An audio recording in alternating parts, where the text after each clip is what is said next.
My name is Roy. For most of my life, I believed I had done everything a man was supposed to do. I built my home with my own two hands, filled it with laughter, and raised a daughter, Caitlyn, who I thought would carry that love into her own life. But sometimes, the very roots you nurture grow twisted. I used to sit on this porch swing every evening with my wife, Ellen. She's gone now, but her memory lingers here, in the old boards, and the tomato vines we planted together, and the silence that follows me like a shadow. The silence, it used to comfort me. But after Ellen passed, silence became something else. It became a mirror. And in that mirror, I saw everything I had lost, especially Caitlyn. She drifted from me. Maybe it was grief. Maybe it was anger. Maybe it was both. What I know for certain is this: when Ellen died, Caitlyn looked at me not with love, but with blame. And the distance between us grew wider than any grave. The first letter came quietly, slipped under my door like a guilty secret. Her handwriting, shaky, forced, almost ashamed. It wasn't an apology. It wasn't love. It was just one line. I don't know how to talk to you, but I want to try. I read it 100 times that night. Not because it healed me, but because it cracked something open, something I thought was buried with Ellen. Still, I didn't answer. I couldn't. Days turned into weeks. Then more letters arrived. Some angry. Some guilty. Some so short they felt like accusations instead of olive branches. But every time, I folded them up, tucked them inside Ellen's old notebook, and left them unanswered. Because I was afraid. Afraid of forgiving. Afraid of remembering. Afraid of being broken all over again. And then, one afternoon, Caitlyn appeared. Not in my home. Not with an embrace. But at the edge of the community garden where I'd started spending my days. She didn't approach me. Didn't rush into my arms like some movie ending. She just gave me the smallest nod. A real one. And then, she left. And that was enough to plant a seed. The next note she left was different. Not guilty. Not desperate. But steady. She wrote, "I wasn't ready before. But I'm learning. One day, I hope I'll be someone worthy of your porch swing and your silence." For the first time in years, I felt something stir inside me that wasn't grief or anger or bitterness. It was possibility. A week later, I found an envelope taped to the community board near the garden. Plain, white. My name written in familiar cursive. Inside was a photograph. Caitlyn stood in a small kitchen I didn't recognize. On her hip was a toddler, a little girl with brown curls and wide, curious eyes. In her hand, a tomato. In her mouth, a full, joyful laugh. On the back of the photo, just one line. She picked this one herself. I held that photo for a long time. Didn't cry. Couldn't. But something shifted. Not with pain, but with forgiveness. Forgiveness that asked for nothing in return. That evening, I did something I'd avoided for months. I picked up the phone and dialed the number Caitlyn had scribbled on the back of one of her earlier notes. One ring. Two. Then. Hello. Her voice. Not frantic. Not angry. Just open. "Hi," I said, "this is Roy." There was silence. And then. "Hi, Dad." We didn't cry. We didn't shout. We didn't even say much at all. But in that silence, I realized something. This wasn't repair. It wasn't reconciliation. It was observation. Two people measuring the cracks in a wall, not to plaster them over, but to see if maybe, just maybe, it was still worth saving. That call ended with a single line from her. Thank you for calling. And for the first time in years, there was no weight behind it. Just sincerity. What I didn't know then was that one small call, one fragile photo, and one curious child with curls were about to change everything. The next morning, I walked to the garden. Same rows of tomatoes. Same wooden bench. Same silence. But it didn't feel the same anymore. Because for the first time in years, silence wasn't an enemy. It was possibility. That afternoon, Caitlyn appeared again. Not with grand gestures. Not with tears. Just standing quietly at the edge of the gravel path, her daughter's tiny hand in hers. The little girl's curls caught the sun like a halo. Her eyes met mine. "Are you the one who grows tomatoes?" she asked. I smiled. "I might be." Her face lit up. "I made one red. By myself."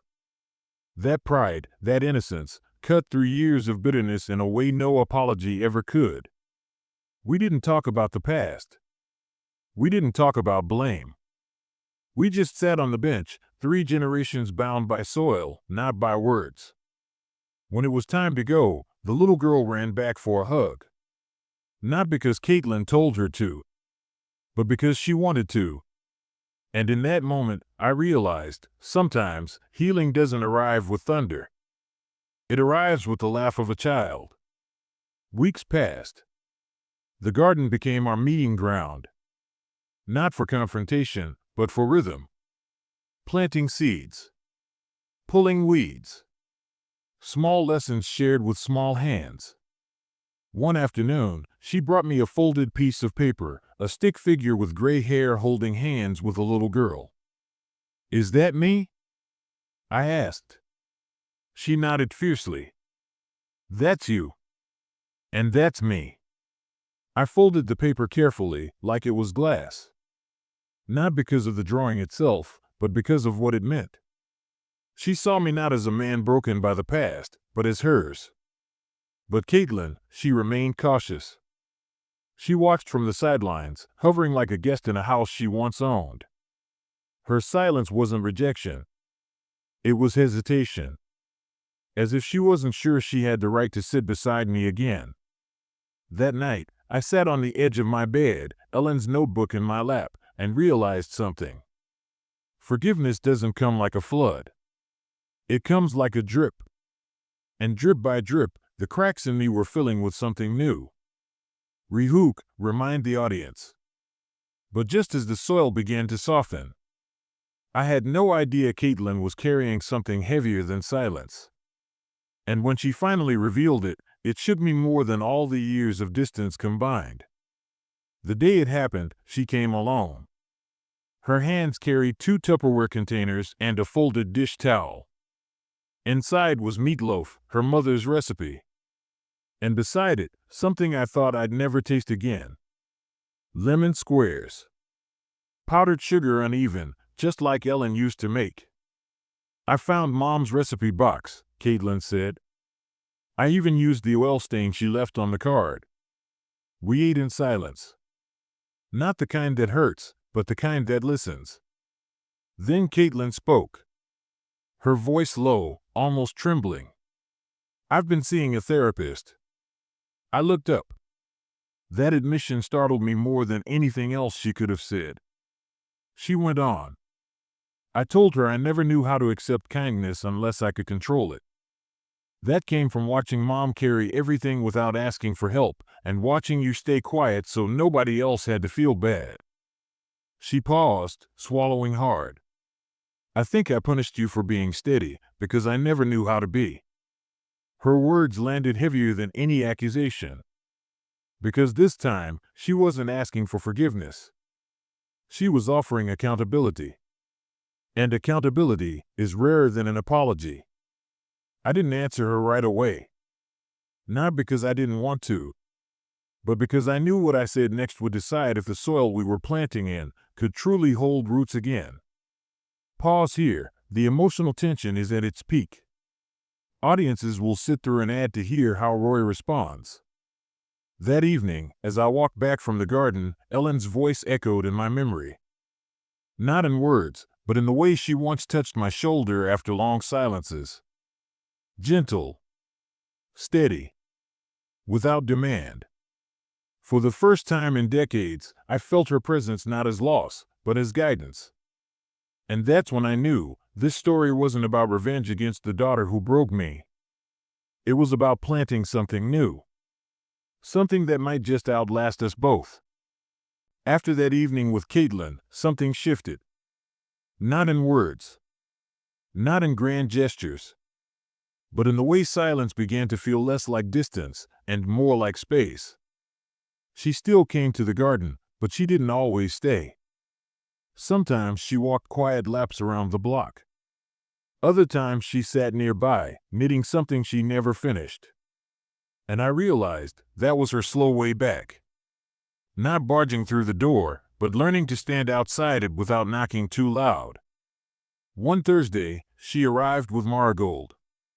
The girl ran to me with her usual fire. "Grandpa, can we build something?" So I handed her a hammer. Not to build a house. Not even a fence. Just a small birdhouse. "Steady," I told her. "You don't need force. You need rhythm. Tap, tap, tap." Her tiny brow furrowed, tongue sticking out. And then the last nail went in. "I made a house," she shouted, holding it up like gold. I smiled. "Yes. And if we're patient, maybe the birds will trust it." She nodded solemnly, as if I had handed her a truth bigger than wood or nails. Later that night, Caitlyn texted me for the first time in months. Just one line.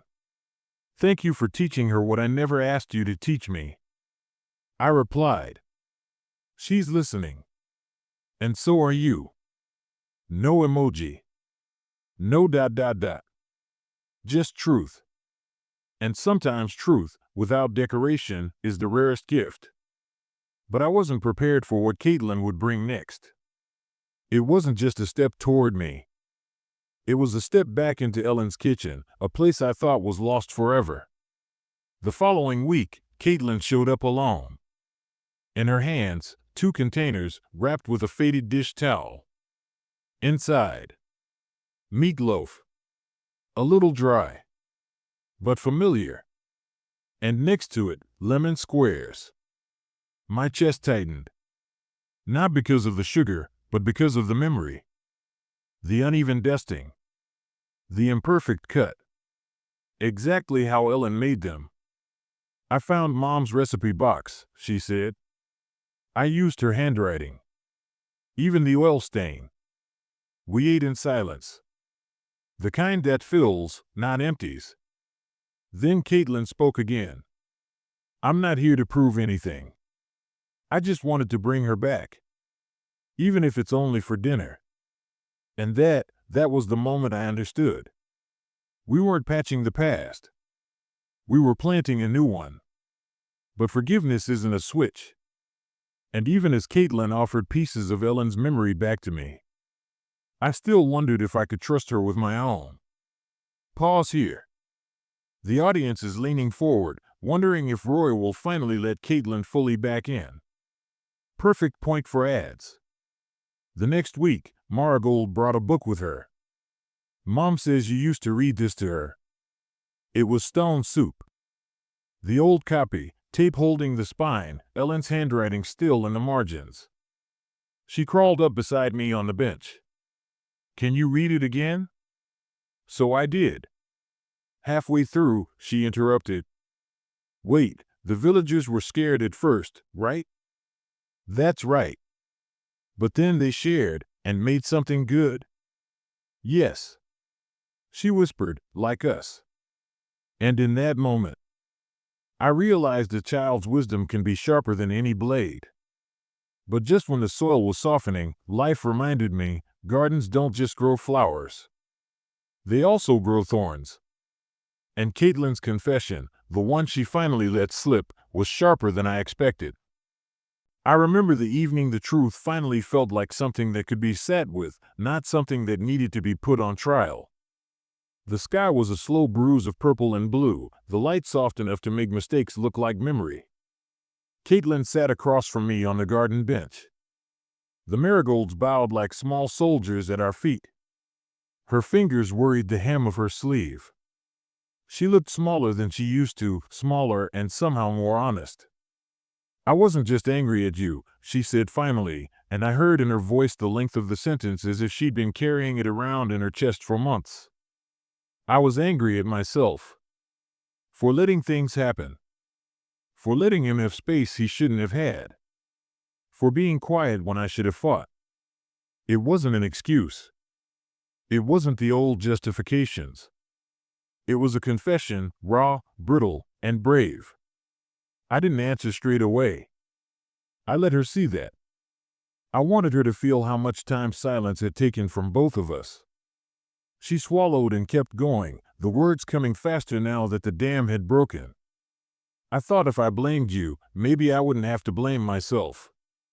I thought if I made you the vulnerable one, it would make me look like someone who knew what she was doing," she said, and then her voice dropped. "I'm tired, Dad. I'm tired of pretending I wasn't part of it." When she looked up, her eyes were raw. For a second I saw the little girl who once put glitter on her cheeks and used my hammer for her dollhouse. I saw Ellen in the way her chin trembled without breaking. "You don't need me to say it's okay just because you said the words," I said. "You need to do whatever it takes not to make the same choices again. That's all I ever wanted, growth. Not a magic eraser." She nodded. "I know. I'm trying. But sometimes the trying looks like failing." We sat together. Not talking so much as being present. The kind of presence you learn in the long tale of grief, when the loudness leaves and what remains is small acts, watering a dead plant to see if it will surprise you, making tea for someone who forgot how to sleep. Then she told me something that landed like a stone and rippled in me anyway. "Jeremy's gone," she said simply. "He took what he could and left. Said he needed to find himself. We had eviction notices. I borrowed money. I've slept on a friend's couch." The confession should have sounded like triumph, some vindication as debts collected themselves by karma or fate, but it didn't. I felt only the human ache of it. People who hurt other people get hurt, too. There is a sorrow there, which is as complicated as any ledger. "You did what you thought you needed to survive," I told her. "Sometimes survival looks like a mistake. Sometimes it looks like a beginning." She pressed her fingers into the dirt and looked up at me. "He's under investigation," she said. I saw a headline. "Fraud.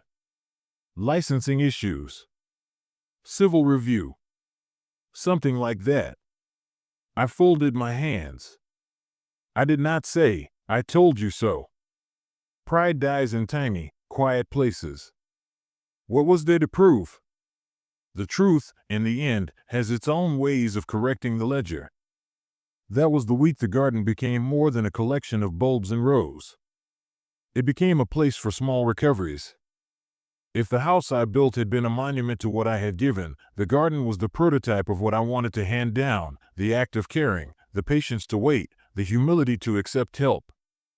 One morning, Maragold brought me a drawing sheet colored with gusto, 3 figures in front of a house, flowers along the path, a sun with a smile.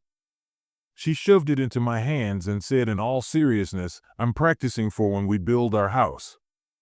I laughed, which is something I hadn't done in the right way for a long time. "We'll make that house together," I said. "We'll start with a good foundation." That night, as dusk folded the neighborhood in, the phone buzzed and Caitlyn's name lit the screen. I listened from the bench instead of answering. For a moment I was tempted to pick it up and rehearse all the angry lines I'd once wanted to say. But I didn't. The call went to voicemail. Her message was short. "Dad, I'm sorry. I don't expect forgiveness. I just want you to know I'm trying. I'm going to get help. For me. For her, it could have been hollow words. It didn't feel like that. There was a steadiness behind them this time, like a hand finding a rhythm. I saved the voicemail. The weeks that followed were slow and, at times, awkward. Progress rarely comes with confetti. It comes with small, steady things: a text confirming a planned visit to the garden, a photograph of Maragold standing crookedly beside a too tall sunflower, a message, "Can I bring dinner?" Not demands. Neither apologies nor absolution. Just ordinary returns. But the toughest part of healing isn't the outward actions. It's the work inside. Accountability. That day came when Caitlyn sat across from me and said, "Dad, I wrote a letter to Mom at night. I put it in her book. I didn't send it because I don't think she needs it. I needed to say the things." She opened the notebook and read. The words were clumsy and honest. "I miss you. You always knew what to do. I didn't. I'm sorry I forgot." She closed the book, her hand shaking a little. "I'm doing the work. Therapy. Group meetings. I'm learning how to be honest without hurting someone else." As the seasons turned, I watched Caitlyn turn her confessions into action. The man who'd once held my home like currency disappeared from their life and, as it happens with predators who hunt status, he left behind a trail of exposed weakness. His professional life frayed. The people who had once found him clever began to see he was careless. I didn't dance on the scraps of his reputation. That felt petty. My satisfaction was quieter. Justice arrived in court hearings and headlines. But my peace arrived in different places: Maragold's first unprompted "I love you, Grandpa," a neighbor thanking me for teaching repair class at the rec center, the feel of my knuckles against a hammer again, steady and sure. Then something else began to happen, almost without fanfare. The community contacted me, not because I was loud, but because I'd shown up. They asked if I'd be willing to lead a small program, a place where kids and older folks could learn practical skills. A community garden turned education plot. A place where stories are passed with a trowel and a tape measure. I said yes. Not to create a statue of myself. Not to be praised. I said yes because Ellen would have wanted me to teach, to give more than I took, to make a useful life instead of a bitter one. On the day the program launched, the turnout surprised me. Young parents who remembered my house as a place of laughter, teenagers who needed a job skill and not a lecture, veterans who liked the rhythm of building and the quiet dignity of patching something that matters. They called me mentor, and the title felt like a good fit. Caitlyn showed up twice that month. She wore gloves that were a little big, and she didn't rush in. She moved like someone learning to respect a rhythm, one small, patient motion at a time. When she handed a hammer to Maragold, the little girl looked at me and said, "Grandpa, you taught me how to be steady." I thought of Ellen then, of her small hands guiding mine the first time I ever tried to hold a trowel. I thought about the years where love meant labor and how sometimes labor is love. As the program grew, so did other things. The trust I'd set up, the one in Ellen's name for girls learning trades, took root in ways I hadn't dared to imagine. I found myself meeting bright, fierce young women who wanted to learn carpentry because they wanted to build their own lives. I met mothers who wanted a trade so their children would never have to risk the shame of depending on someone untrustworthy. Those conversations redefined what I thought legacy meant. It wasn't money left in an account or a house with perfect gutters. It was skills passed on. Confidence handed from someone who knew how to teach rather than dictate. It was a scholarship named for my wife, which funded tools and tuition for a young woman who would never think her gender precluded a trade. One evening, months after this all began, I stood in front of a small crowd at the community center. There was a reading. My essay about the hardest goodbye had been chosen as a finalist for a local series. I read words about a man who had sat on his porch swing and thought the world had ended when his wife slipped away, only to find the world slowly reassembled itself in the hands of strangers and family who remembered how to plant. When I finished, Caitlyn was in the back. She rose and walked forward, not to confront, but to stand beside me. She didn't speak. She didn't need to. Her presence said more than any line could. She left with Maragold clasped to her side, and I watched them go into the night, two shadows that had once been strangers to one another. A week later, I found a note slid into Ellen's old cookbook, a child's handwriting, heavy with attempts at careful letters. Dear Grandpa Roy, I like the garden. Can I plant more next spring? Love, Maragold. I kept it in my wallet for a long time. It was a small, bright thing. The last part of this story, the one that sits quietly but matters, is that my anger never turned bitter. I tended it like a plant, watched it, pruned it, let it teach me boundaries. But the thing that grew in its place surprised me, not just forgiveness, but a steady generosity that wasn't naive. It was wise. One crisp morning in late spring, I sat on that bench while Maragold chased a bee between the zinnias. She tumbled back, shrieked, and then laughed until her knees were muddy and her teeth bright. Caitlyn sat on the other end of the bench, and she didn't look away from the child. The awkwardness had thinned. The sense of being at the edge of something irreparable had gone. It had been replaced by the sloppy, imperfect, daily work of being human. I'd once thought my last act of defiance was selling the house and putting my feet where I could grow. But it turned out the bravest thing I'd done was show up quietly after the storm and choose to teach again. To hand someone a tool and show them how to hold it. To give a scholarship in my wife's name that paid for a girl who would never be told her hands were not fit for building. There was one last moment that I think of when people ask, did it all turn out? It was a Sunday at the community garden when a woman I'd helped months earlier, a widow who had never learned to use a drill, came by with a plate of cookies. She handed me a lemon square and said simply, I finished the box you gave me. Her eyes had that look. That minor victory. She said, I put up the bird feeder by myself. Later, when I sat on the bench alone, I took Ellen's photograph out. Her smile was caught at the Garden of the Gods on our 25th anniversary, and for a long time I'd been afraid of that laugh, because it made me remember everything I'd loved. I laid the photo on the bench and whispered, we did it. We grew something that matters. I want you to hear this as plainly as I can. Revenge is loud and quick. Peace is quiet and long. Revenge can tear down a life in an hour. Peace rebuilds a life over decades.